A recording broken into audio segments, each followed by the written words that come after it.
Imagine building the fastest economic expansion of the modern era.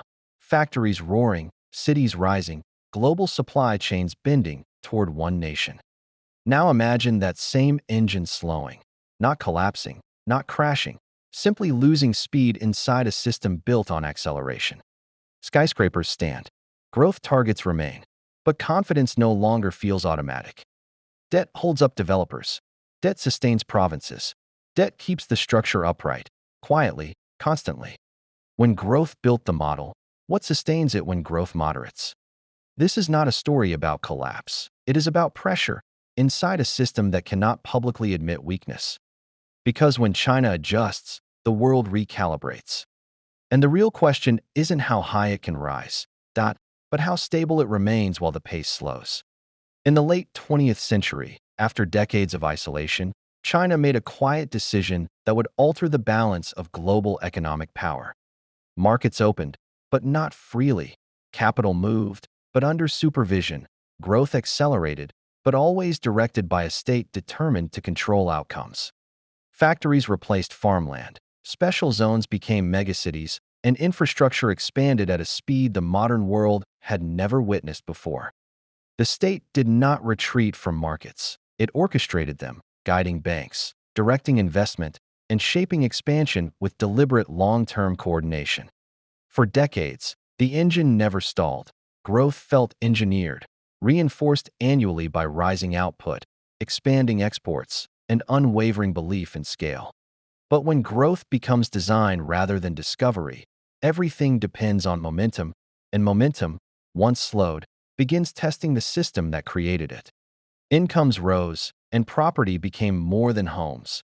Apartments symbolized security, retirement, and upward mobility. Ownership became a stake in the nation's rapid ascent. Local governments discovered land was more than geography. Selling development rights funded infrastructure, transit, and new districts, transforming bureaucracy into a growth engine for expansion. Developers borrowed aggressively, pre-selling apartments before foundations were poured, while buyers paid years in advance, trusting promises that construction would meet ambition with delivery.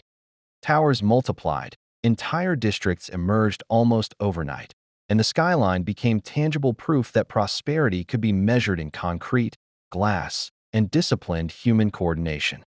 But the system carried a hidden assumption. Prices would rise endlessly, confidence would remain intact, and every new buyer could absorb the endless supply.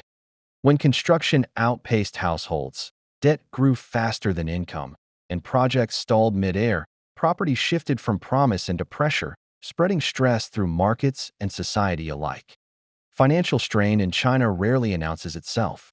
Debt accumulates quietly, dispersed across institutions designed to absorb shock, creating an invisible tension beneath the rapidly growing cities and industries.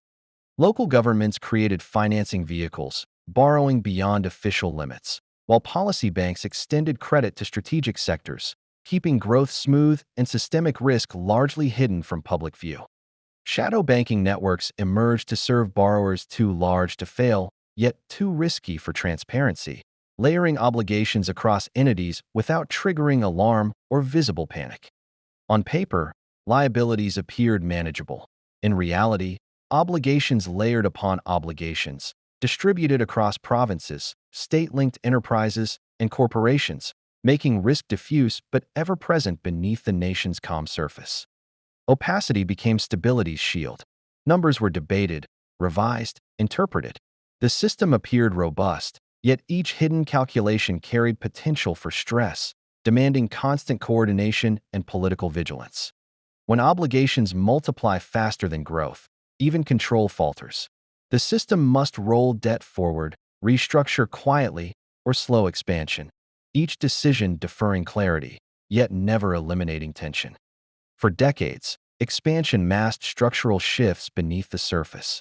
Urbanization supplied factories, exports surged, and investment generated employment, hiding the slow but inevitable pressure accumulating within China's economic machinery. Birth rates declined. Working-age populations peaked. Youth unemployment climbed even as universities graduated record numbers. The engine that relied on abundant labor now encountered a slower, relentless demographic tide.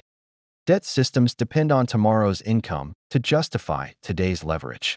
Slowing workforce growth and narrowing productivity gains threaten promises once assumed unbreakable, challenging planners at every level of governance.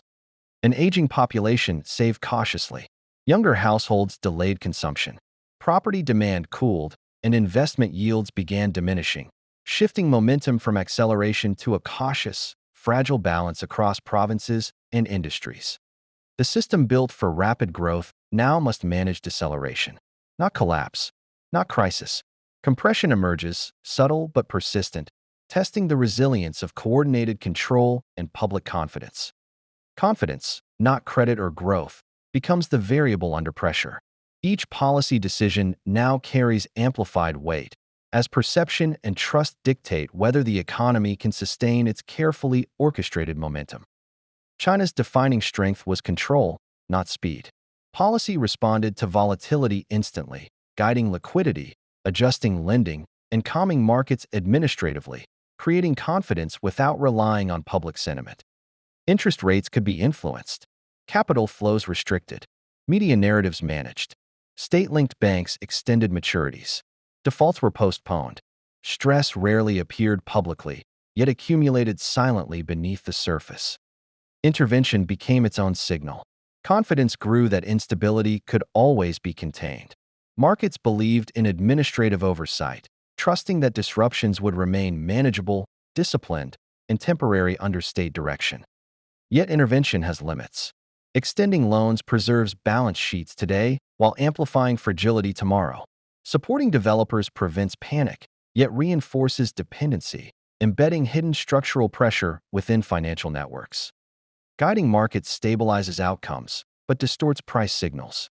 Each action defers clarity, creating deferred risk that grows in silence, quietly linking prosperity to latent vulnerability.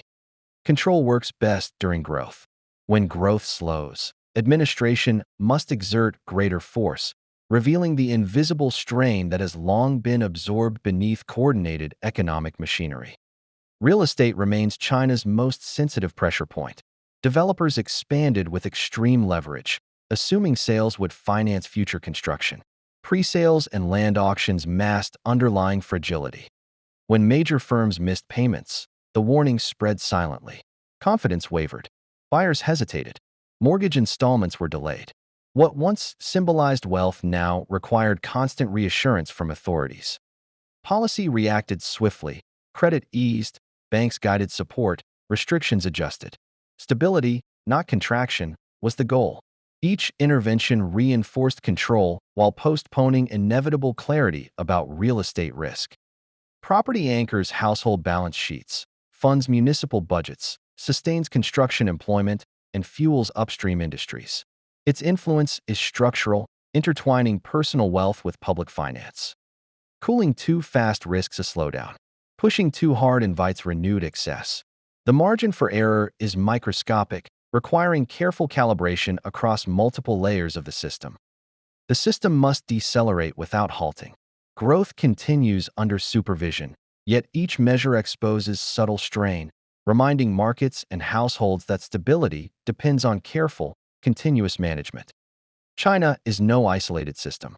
As the world's second-largest economy, its demand, production, and capital flows shape supply chains across continents and industries. When China accelerates, global trade expands.